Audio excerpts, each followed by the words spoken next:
आप देख रहे हैं उत्तराखंड का बुलेटिन और मैं हूं आपके साथ स्मिता सिंह।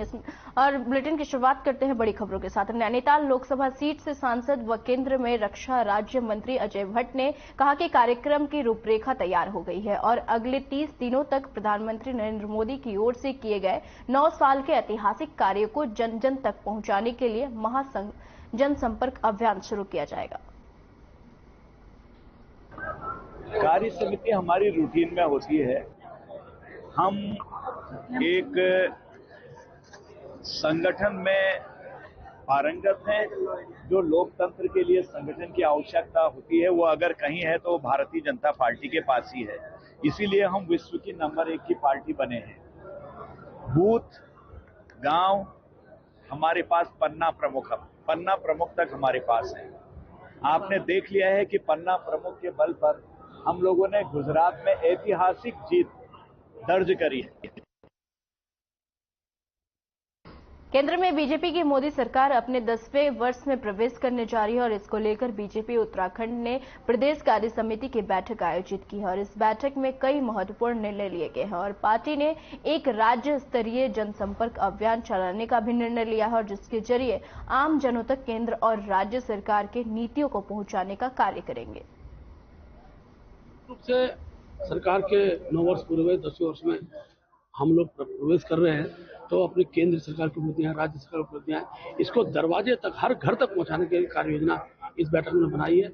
जो महासंपर्क अभियान के रूप में हमने कार्यक्रम, महासंपर्क की जब बात आती है तो आशा बहने, आंगनबाड़ी बड़े, अनेकों लाभार्थी लोग हैं, अनेकों विभिन्न क्षेत्रों में विशिष्ट स्थान प्राप्त करने वाले लोग हैं। इन सब लोगों से हमारा व्यक्तिगत संपर्क होगा, उनसे बातचीत होगी और मोदी जी को उनका आशीर्वाद मिले, उनके परिवार के माध्यम से हम मिस कॉल के माध्यम से एक पूरा संदेश देश को देंगे। हमने तय किया कि उत्तराखंड का कोई परिवार ऐसा न बचे जहां तक हम लोग हमारे सारे कार्यकाल करते हैं। आम जनों तक आपको बता दें कि खबर जो उत्तराखंड देहरादून से है और आपको बताते चले कि इसी बीच आरबीआई की ओर से एक बार फिर से 2000 के नोट के सर्कुलेशन के चलन पर रोक लगा दी गई है और इसके लिए बकायदा 23 मई से 23 सितंबर तक लोगों को अपने 2000 के नोट को वहीं बदलने का समय दिया गया है और आदेशों में साफ कहा गया है कि एक व्यक्ति एक समय में 20,000 तक की बैंक से नोट बदल सकता है और इस पर कांग्रेस के प्रदेश अध्यक्ष करण मेहरा ने प्रतिक्रिया जाहिर करते हुए कहा कि पहले जिस प्रकार मोदी जी ने नोटबंदी की थी उससे लोग आज भी उभर नहीं पाए हैं और कई लोगों ने आत्महत्या तक की है और कुछ लोग बेरोजगारी के कगार पर आ गए हैं। उन्होंने यह भी कहा कि 2000 के नोट पर जो आदेश जारी किया गया है उसमें आम जनता काफी त्रस्त है और उन्होंने आरोप लगाया है कि सरकार 2000 की राशि को ही बदलने की बात कर रही है। क्योंकि पिछली बार जो नोटबंदी हुई थी उससे लोगों का कारोबार खत्म हुआ और बड़े लोगों को कोई उसका असर नहीं पड़ा। असर पड़ा तो एक आम आदमी को, जो मिडिल क्लास फैमिलीज हैं, लोअर मिडिल क्लास फैमिलीज हैं, उनको बहुत बड़ा फर्क पड़ा। और जो गांव की महिलाएं, हमारी जो पर्वतीय क्षेत्र की जो महिलाएं हैं, वो 4 महीने में 5 महीने में एक बार मार्केट आती हैं और उनके पास उनके बच्चे जो पैसा भेजते हैं वो उसको जमा करने की टेंडेंसी है, अपने बक्से में रखते हैं। बहुत सारे लोगों को मैंने रोते बिलखते देखे कि उनके नोट ना तो, क्योंकि वो तब पहुंचे नीचे मार्केट में जब तक नोट चेंज करने का टाइम चले गया था, तो महिलाओं को रोते हुए बिलखते हुए देखा। कईयों को अपने बच्चों की शादी में दिक्कत आई। सर ये आज 2000 का असर है या?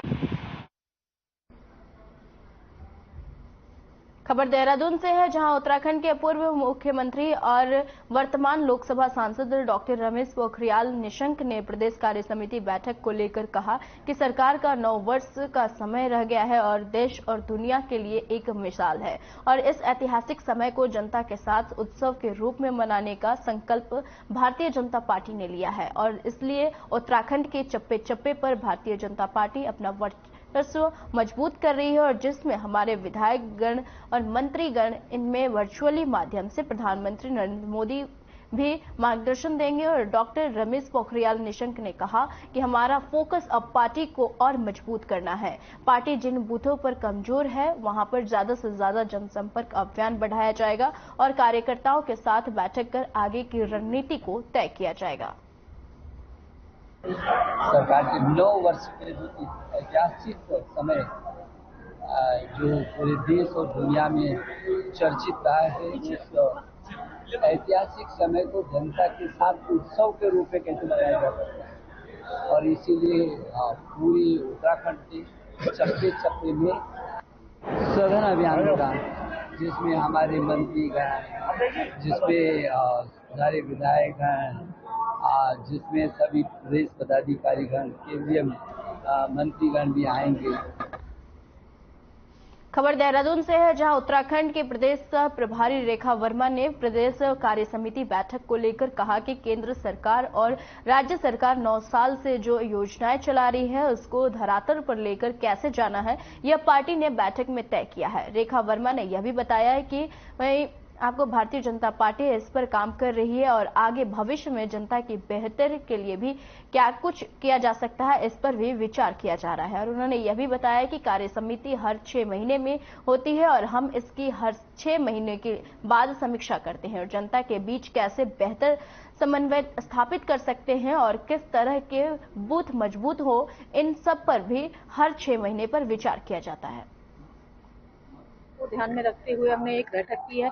मैं आपको बता दूं कि मेरी हमेशा ये कार्य समिति हर 6 महीने पे होती है और निरंतर हम इसको 3 या 6 महीने में करते हैं। बैठकें करके कार्य समिति करके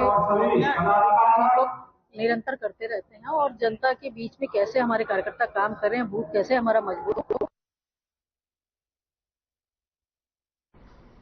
खबर हरिद्वार से है, जहां नवनियुक्त जिलाधिकारी धीराज गर्व्याल ने चार्ज लिया है और बता दें कि जिला कलेक्ट्रेट पहुंचे धीराज गर्व्याल ने वहीं ट्रेजरी में बतौर जिलाधिकारी चार्ज संभाला है और इस दौरान जिले के आपको बताते चले कि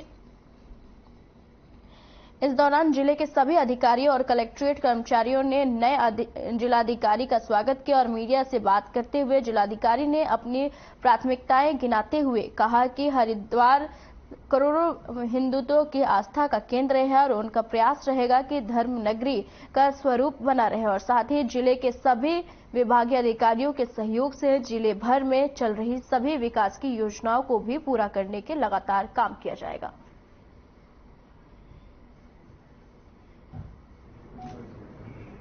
2 स्क्वायर किलोमीटर का एरिया है हमारा हर की पौड़ी का। मेरा एक फोकस रहेगा इसमें कि वैसे भी भव्यता की आवश्यकता नहीं है, लेकिन एक पारंपरिक शैली में पूरे हर की पौड़ी एरिया को हम बढ़िया सा विकसित करें और एक भव्य रूप दें।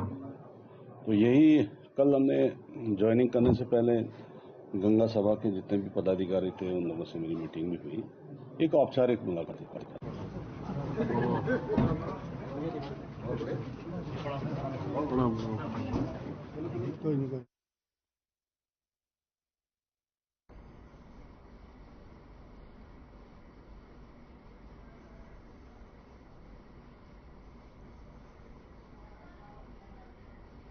हल्द्वानी शहर के ज्यादातर इलाकों में लो वोल्टेज और बिजली कटौती की समस्या को लोगों के लिए परेशानी बनते नजर आ रही है और लिहाजा आक्रोशित लोगों ने विद्युत विभाग के अधिशासी अभियंता कार्यालय के बाहर जोरदार विरोध प्रदर्शन किया।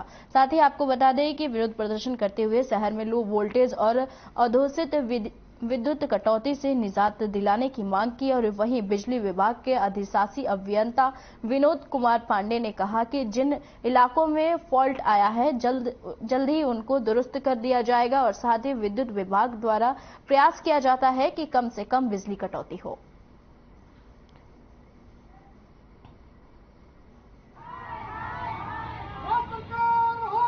गौलापार, पंत फारम, राजपुरा, पूरे हल्द्वानी के आसपास के इलाकों की बात करें तो लगातार विद्युत कटौती, लो वोल्टेज से जनता का जीना मुश्किल हो गया है। लोगों को पीने के लिए पानी नहीं मिल पा रहा है। विद्युत विभाग अपनी समस्या बता रहा है, जल संस्थान अपनी समस्या बता रहा है। जनता परेशान है। जनता कहाँ जाए? सरकार के मंत्री और मुख्यमंत्री लगातार हवाई दौरे करने में लगे हैं। जनता पानी और बिजली के लिए भटक रही है। हम इतना परेशान है कि पानी पीने तक को नहीं मिल पा रहा है। मोटर फूक जा रही है, फ्रिज तक नहीं चल रहे हैं। फ्रिज में दूध वगैरह रख रहे हैं, वो भी फट जा रहे हैं। बहुत परेशान है। रातों को नींद नहीं आ रही, बच्चे स्कूल नहीं जा पा रहे हैं। जनप्रतिनिधिगण आए थे हमारे पास और उनके द्वारा लो वोल्टेज की शिकायत पंत कॉलोनी में की गई है और उसके क्रम में आदेशित कर दिया गया है एस्टिमेशन के लिए और एस्टिमेशन बना के यदि वोल्टेज की समस्या किसी भी स्तर पर हुई तो उसको निदान करते हुए इनको अवगत भी कराया जाएगा और समयबद्ध तरीके से इसका निदान किया जाएगा। इनके द्वारा वहां पे आरोप लगाया गया कि विभागीय कर्मचारी द्वारा इस कार्य एवज में 4 से 5 लाख रुपए की मांग की गई। लोग आए थे, उस क्रम में प्रार्थना पत्र, इनका शिकायत पत्र लेकर के कार्रवाई की जाएगी, जांच कराई जाएगी और अगर कोई दोषी पाया जाएगा तो नियमानुसार उसके विरुद्ध कार्रवाई की जाएगी।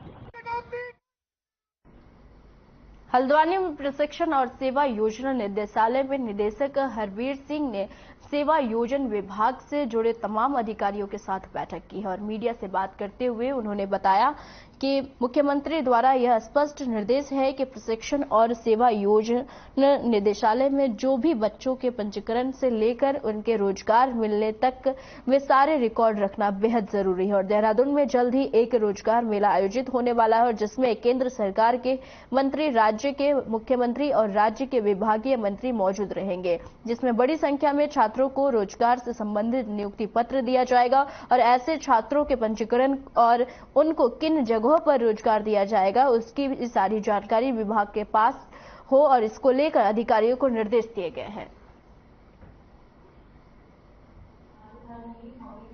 जी द्वारा निर्देश दिए गए थे कि जो हमारे सेवा योजन विभाग है उसके द्वारा जो आगे बच्चों का पंजीकरण है या उनको नौकरियां दी जानी है उसका विधिवत रिकॉर्ड रखा जाए। बच्चे को नौकरी मिली, कहाँ मिली, अब वो नौकरी कर रहा है या नहीं कर रहा है।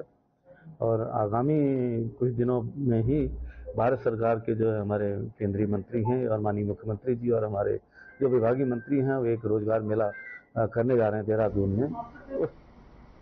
देहरादून में मुख्यमंत्री पुष्कर सिंह धामी, वन और जलवायु परिवर्तन मंत्री भूपेंद्र यादव और प्रदेश के वन मंत्री सुबोध उनियाल ने मोतीचूर रेंज में राजाजी नेशनल पार्क का भ्रमण किया और इस अवसर पर कॉर्बेट टाइगर रिजर्व के वन क्षेत्र से लाई गई एक बाघिन को राजाजी टाइगर रिजर्व के मोतीचूर वन क्षेत्र में के बेड़े में छोड़ा गया। और मुख्यमंत्री पुष्कर सिंह धामी ने कहा कि राजाजी नेशनल पार्क का यह क्षेत्र वही पर्यटन हब बने और लोग यहाँ के प्राकृतिक सौंदर्यकरण को देखने आए और इस दिशा में प्रयास किया जा रहा है। और इकोलॉजी और वही आपको बता दें कि इकोलॉजी और इकोनॉमी में संतुलन बनाए रखने और पर्यावरण के संरक्षण और संवर्धन की दिशा में निरंतर कार्य किए जा रहे हैं।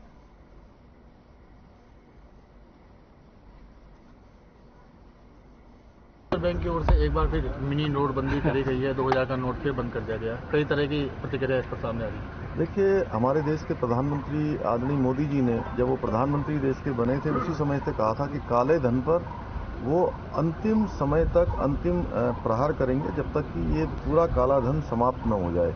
देश की अर्थव्यवस्था को सुधारने के लिए, देश की अर्थव्यवस्था को बढ़ाने के लिए उन्होंने जो प्रयास प्रारंभ किए हैं उसी कड़ी में ये भी काम हुआ है। 2000 का जो नोट है, लेकिन इसमें किसी को पैनिक होने की आवश्यकता नहीं है। 23 मई से लेकर 30 सितंबर तक ये नोट बदले जा सकेंगे और प्रत्येक दिन 20,000 रुपये बदले जा सकेंगे, तो कोई बहुत दिक्कत वाली बात नहीं है और एक प्रक्रिया के तहत ये काम हुआ है। मैं आदरणीय प्रधानमंत्री जी का अभिनंदन करना चाहता हूँ कि उनके नेतृत्व में आज भारत की अर्थव्यवस्था इन्हीं सब कारणों से, जीएसटी लागू होने के कारण से, नोटबंदी होने के कारण से, देश के अंदर तमाम जो आर्थिक और भौतिक रूप से जो विकास की प्रक्रिया आगे बढ़ी है, सुधार आगे बढ़े हैं। आज हमारा देश विश्व की 5वीं अर्थव्यवस्था बन गया है, जो अपने आप में एक हमारे सबके लिए बड़ा गौरव का विषय है। ये राजनीतिक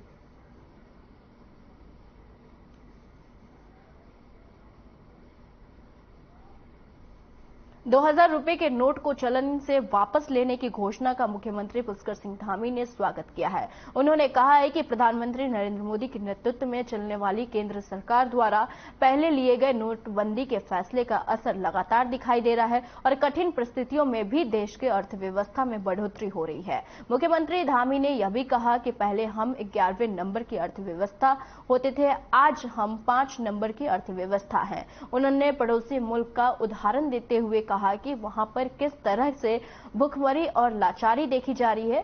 साथ ही मुख्यमंत्री पुष्कर सिंह धामी ने प्रधानमंत्री नरेंद्र मोदी की तारीफ भी की। आदरणीय प्रधानमंत्री मोदी जी के प्रधानमंत्री बनने के बाद समय समय पर ऐतिहासिक निर्णय लिए गए हैं। पहले भी जो नोटबंदी हुई थी उसका परिणाम लगातार हम सबको देखने को मिल रहा है कि भारत की अर्थव्यवस्था बहुत सारे कठिन समय में भी अर्थव्यवस्था में प्रगति रुकी नहीं। जहां हम 11वें नंबर की अर्थव्यवस्था होते थे, 5वें नंबर की अर्थव्यवस्था हो गए। वहीं हम देख रहे हैं कि हमारे पड़ोसी देश जो कालाबाजारी और तमाम प्रकार से भारत के लचर व्यवस्था के कारण से काला धन और तमाम प्रकार की जो तस्करियां ये सब होते थे, उसके परिणाम अब देखने को मिल रहे हैं कि भारत लगातार आगे बढ़ रहा है। और हमारे पड़ोसी देश पाकिस्तान का हाल देख लीजिए, किस प्रकार से भुखमरी हो रही है, किस प्रकार से वहां पर बेरोजगारी बेगारी बढ़ी है, ये हमारे सामने उसका परिणाम है।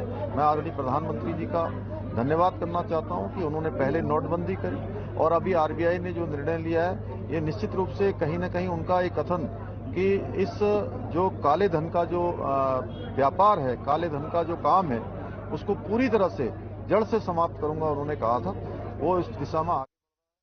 प्रदेश में पर्यटन गतिविधियों को बढ़ावा देकर रोजगार और स्वरोजगार के संसाधन बढ़ाए जाएं और पर्यटन विभाग द्वारा संचालित योजनाओं का लोग कितना लाभ ले पा रहे हैं, इसका पूरा आकलन किया जाए। जिन योजनाओं में आम जन का रुझान बढ़ा है और इसमें यदि टॉप अप लोन और सब्सिडी की धनराशि की बात की जाए तो आपको बता दें कि धनराशि बढ़ाने की आवश्यकता प्रतीत हो रही है और तो इसका भी प्रस्ताव तैयार किया जाए। और ये निर्देश मुख्यमंत्री पुष्कर सिंह धामी ने सचिवालय में सशक्त उत्तराखंड @25 के लक्ष्यों को प्राप्त करने के लिए पर्यटन विभाग द्वारा तैयार किए गए अल्प, मध्य और दीर्घकालिक रोड मैप की समीक्षा के दौरान अधिकारियों को दिए। और पर्यटन मंत्री सतपाल महाराज ने कहा कि राज्य में ट्रैकिंग, पैराग्लाइडिंग और राफ्टिंग के क्षेत्र में वहीं अनेक संभावनाएं हैं और इस दिशा में तेजी से कार्य भी हो रहे हैं। उन्होंने यह भी कहा कि धार्मिक और पर्यटक स्थलों पर वहीं स्थानीय उत्पादों को भी बढ़ावा दिया जा रहा है और राज्य में धार्मिक पर्यटन के साथ ही साथ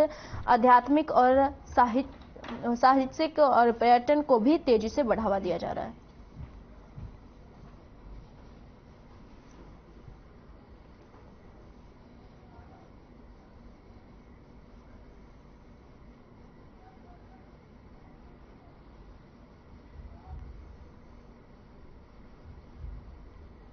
उत्तराखंड के मुख्यमंत्री पुष्कर सिंह धामी ने पीएम मोदी का आभार प्रकट करते हुए कहा कि प्रधानमंत्री नरेंद्र मोदी समय समय पर राज्य को सौगात देते रहते हैं, जिसमें उन्होंने अब राज्य को वंदे भारत ट्रेन की भी सौगात दी है। और मुख्यमंत्री ने कहा है कि इस समय से वही सौगात राज्य के लिए बहुत उपयोगी है क्योंकि इस समय राज्य की सुप्रसिद्ध चारधाम यात्रा चल रही है, जिसमें पर्यटकों को, श्रद्धालुओं को राज्य में आने के लिए अब और आसानी मिलेगी।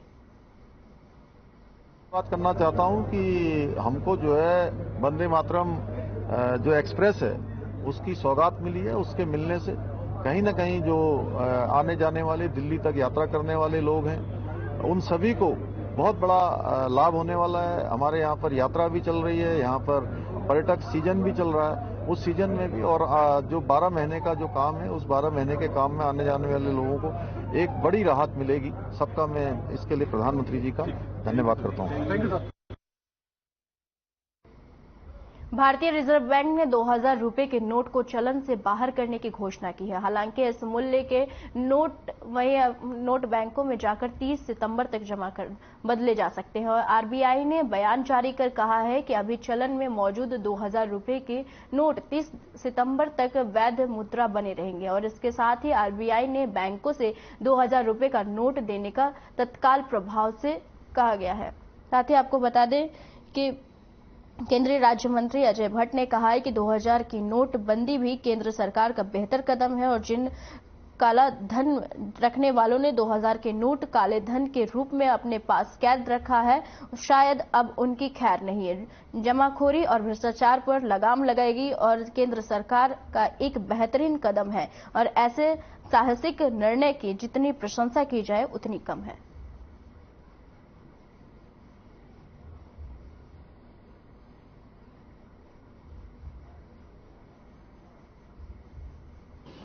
बहुत कुछ लगी है पहले भी और चिल्लाने वाले आज भी चिल्ला ही रहे हैं। कई लोगों के नोट सड़ गए, कई लोगों के नोट जमीन दोज हो गए, कई लोगों ने उस समय नदियों में बहा दिए। वो रिकॉर्डेड नहीं थे, कहीं रिकॉर्ड नहीं था उसका, तो कोई ऐसी बात तो हुई नहीं। लोगों ने सराहा। उसके बाद आपने देखा कि लोग कहते थे कि अगले इलेक्शन का नतीजा बड़ा खराब जाएगा। जो 2014 में हमारी सीटें आई उससे काफी बढ़ के हमारी 2019 में आई। और मैं आपको विश्वास के साथ कह सकता हूं कि 2024 में भारी बहुमत से मोदी जी देश के पुनः प्रधानमंत्री बनने जा रहे हैं।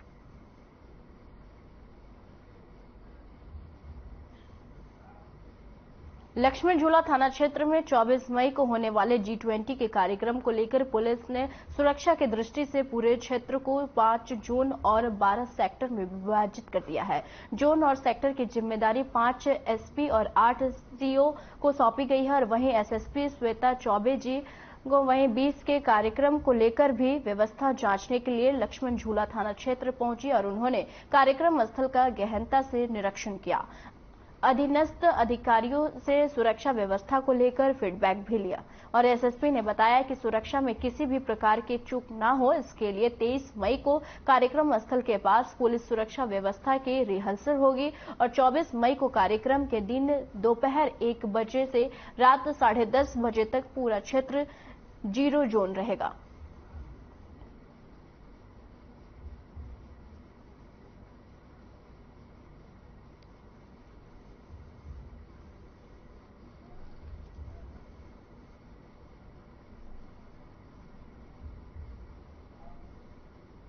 उत्तराखंड बीजेपी की प्रदेश कार्य समिति की बैठक आज से देहरादून में शुरू हो गई है, जिसमें 2 दिवसीय इन बैठकों में बीजेपी नेता आगामी चुनाव को लेकर अपनी रणनीति पर मंथन कर रहे हैं और मामले पर मुख्यमंत्री पुष्कर सिंह धामी ने कहा कि बैठकों के माध्यम से बीजेपी अपने संगठन के कार्यक्रम को और चुनावी रणनीति तय कर रही है और ताकि चुनाव में उसका लाभ मिल सके। वहीं मामले पर जानकारी देते हुए प्रदेश अध्यक्ष महेंद्र भट्ट ने कहा कि प्रदेश पदाधिकारियों की बैठक में आगामी लोकसभा चुनाव को मद्देनजर रखते हुए कार्यक्रम तय किए गए हैं, जिसमें लोकसभा सांसदों के ध्यान में रखते हुए योजनाएं बनाई गई हैं और कार्यक्रम बनाए गए हैं।